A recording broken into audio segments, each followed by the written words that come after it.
भारतीय क्रिकेट संघाने मिळवलेल्या ऐतिहासिक विजयाचा आनंद सर्वत्र साजरा होत असतानाच कागलमध्ये एक मोठी धक्कादायक घटना घडली आहे।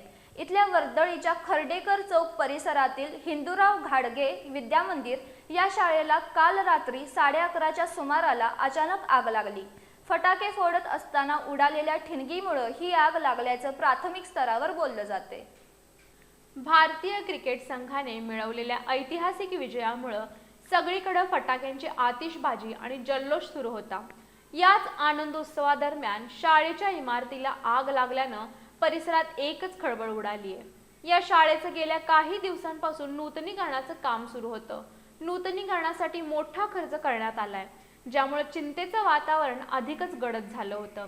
घटनेची माहिती मिळताच कागल नगरपालिका अग्निशामक दलानं क्षणाचाही विलंब न लावता घटनास्थळी धाव घेतली। जवानांनी शर्थीचा प्रयत्न करून काही वेळातच आग पूर्णपणे आटोक्यात आणली। सुदैवानं अग्निशामक दलाच्या तत्परतेमुळे आग पसरली नाही आणि कोणतीही मोठी जीवित किंवा वित्तहानी झाली नाही। ऐतिहासिक विजयाचा आनंद साजरा होत असताना घडलेल्या या घटनेमुळे कागलमधील नागरिकांमध्ये उलटसुलट चर्चा सुरू होत्या। मात्र आग विझवल्यानंतर सर्वांनी सुटकेचा निश्वास टाकला। आगीवर नियंत्रण मिळवल्यानं मोठा अनर्थ टळला।